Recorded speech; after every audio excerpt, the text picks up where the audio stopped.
Karibu kwenye darasa letu la leo. Leo tutajifunza kanuni 7 ambazo watu wengine wanaamini zinaweza kusaidia kubadilisha fikra zako na kuongeza nafasi ya kupata mafanikio. Mafanikio sio uchawi, ni mabadiliko, mtazamo na tabia zako za kila siku. Kanuni ya kwanza, jua unataka nini. Usiseme tu, nataka pesa, jiulize, nataka shilingi ngapi na kwa ajili ya nini. Ukijua unachotaka, unajipanga vizuri zaidi kufikia malengo yako. Kanuni ya pili, achana na mawazo ya umaskini. Usijiambie pesa ni ngumu au sina bahati. Anza kufikiria kuna fursa hata kama ni ndogo. Fursa zipo kila mahali. Kanuni ya tatu, shukuru kila siku. Shukuru hata kwa vitu vidogo ulivyo navyo.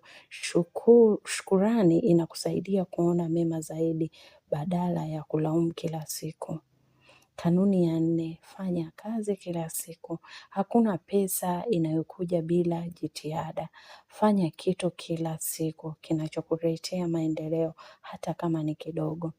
Kanuni ya 5, wafaidishe wengine. Pesa nyingi huja pale unapowasaidia watu. Toa huduma nzuri, bidhaa nzuri au msaada wenye thamani. Kanuni ya 6, zungumza vizuri kuhusu maisha yako. Usiseme maneno ya kukatisha tamaa, jiseme vizuri, ninaweza, nitafanikiwa, nina fursa zinakuja.